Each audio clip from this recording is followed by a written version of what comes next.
welcome to the deep dive. AI, right? It's everywhere. And kind of scary, to be honest, all this hype. Oh, absolutely. So we're doing a deep dive. But like beyond the hype, 5 real AI threats from, get this, actual experts in research papers. So no matter who you are, tech newbie or total pro, you'll get it. Yeah, it's really important to be informed, right, about the potential downsides of AI. For sure. And how they could actually directly affect you. Okay, so threat number 1. The automation apocalypse. We're not just talking like robots taking factory jobs. Yeah. This is like legal services, even the arts. It's true. AI models like GPT-4 are getting so good. They can do these really complex tasks now. And that means, well, people could lose their jobs. Like almost half of U.S. jobs are at risk. That's what, 800 million jobs globally by 2030? It's a lot. And yeah, sure, new jobs will appear. But the transition, man, that's going to be tough. And it could actually make that whole digital divide thing even worse, Totally. Think about it. You lose your job, income's gone, your sense of purpose. Yeah. Even like it's a recipe for social unrest. Big time. Okay. Threat 2, embedded bias. AI, it's not neutral. Right. It learns from us, our data. And guess what? We're biased. So like a hiring tool favoring men. That's AI learning from biased data. That's exactly how it happens. It's reflecting all those historical biases, making true impartiality really hard to achieve. So could this like actually make existing inequalities worse in, say, criminal justice or healthcare? It could. There have already been cases like with AI diagnostic tools performing poorly for certain ethnic groups. It's a real problem. Wow, so diverse tech teams, those are super important to catch this stuff, right? Absolutely. It's everyone's responsibility to be aware of these biases, and work towards mitigating them. For sure. Okay, moving on. Threat number 3 is like straight out of Black Mirror. The end of privacy. Getting real. Think about it. Everything you do online, searches, purchases, it's data. And AI analyzes that to like predict your behavior. Yeah, it can feel kind of creepy. Like, how much does AI actually know about me, Especially when it's being used to manipulate those online experiences. And governments using AI for surveillance. Ooh, watching citizens without their knowledge. Yeah, and facial recognition tech, that's a whole other can of worms. It can really erode your anonymity, even in public spaces. So, like, how much control do we actually have over our data in this whole AI-driven world? That's the question, isn't it? Big one. Okay, threat number 4, autonomous warfare. Imagine AI on the battlefield. Oh, it's not just imagination anymore. Drones, robots making like life or death decisions. The ethics of that are mind-boggling. Like, who's responsible if an autonomous weapon commits a war crime? And then there's the whole AI arms race. Oh, no. Destabilizing global security. It's like a real-life Terminator scenario. And cyber attacks. AI-powered attacks could cripple our infrastructure, power grids, you name it. Everyone would be affected. Oh, absolutely. Scary stuff. Yeah. And what if, like, these weapons fall into the wrong hands? That's a chilling thought. All right, last one. Threat number 5. Misinformation machine. Oh, yeah, this is a big one. Fake news, deep fakes, all powered by AI.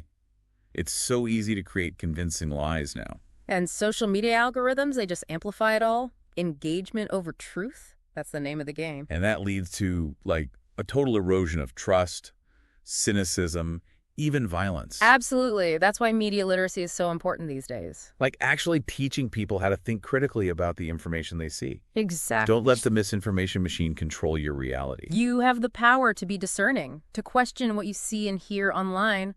Don't give it up. So there you have it, 5 AI threats.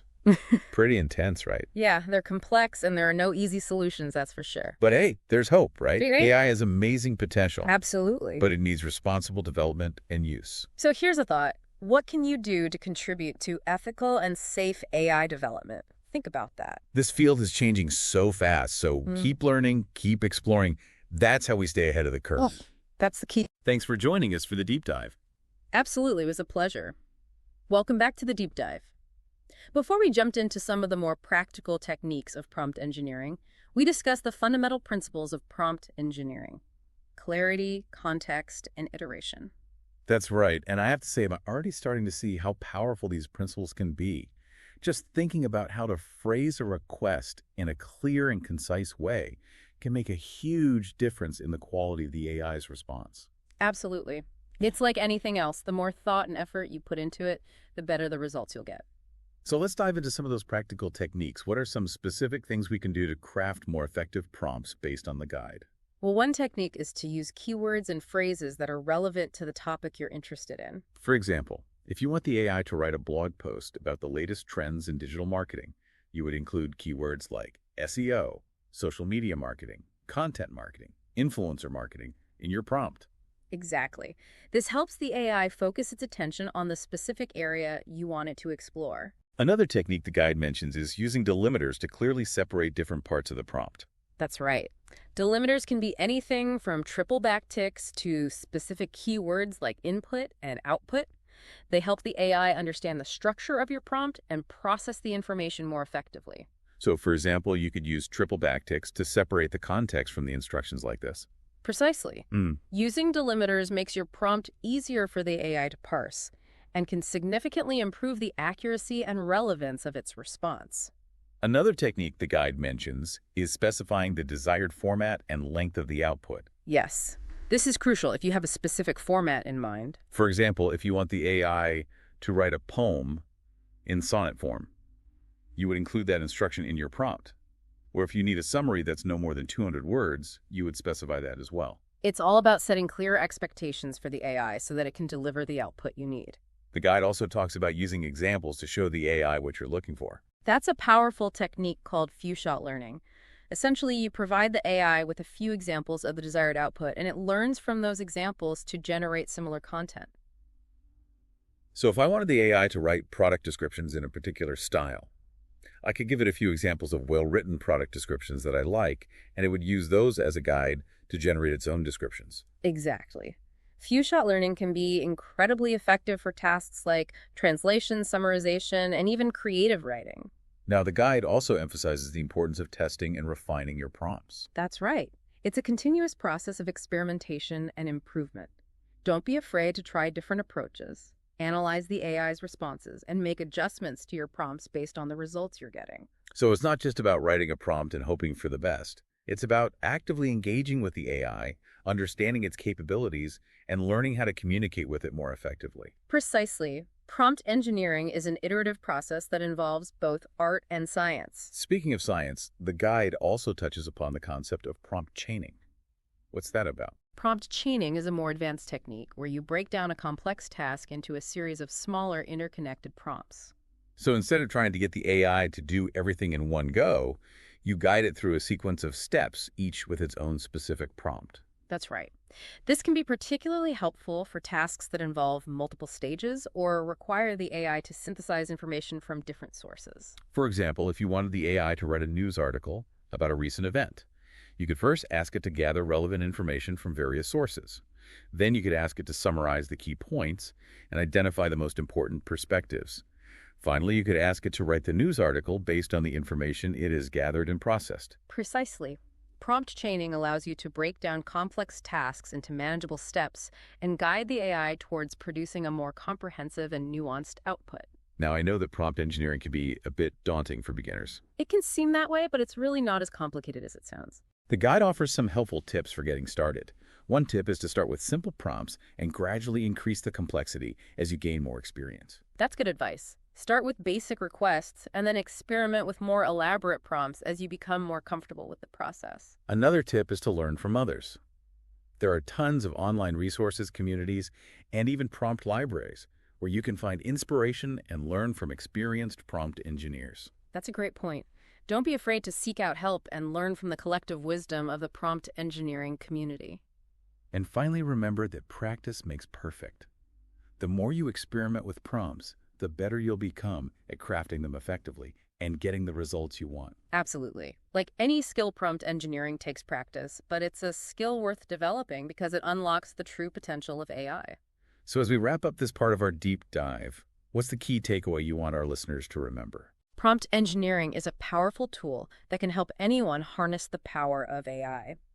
By understanding the fundamental principles, learning the practical techniques, and practicing regularly, you can become a proficient prompt engineer and unlock a world of creative possibilities. Back again for the deep dive.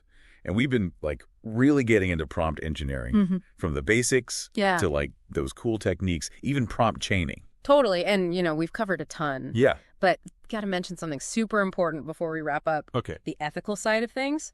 George Tome really hits on this in his guide. Right, because AI, it's a powerful tool. Like any tool, it can be used, well, not always for good. Exactly. So being a prompt engineer yeah. comes with responsibility. Big time. We got to be ethical. Absolutely. Okay, so ethically speaking, what are we watching out for?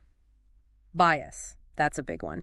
AI models, they're trained on huge data sets, right? Right. And those data sets, they can contain all the biases that exist in society. So, like, our prompts could accidentally make those biases even worse. Yeah, it's like we got to be aware of those potential biases in the data and write prompts that are, fair, inclusive. Unbiased. Exactly. And then there's misinformation.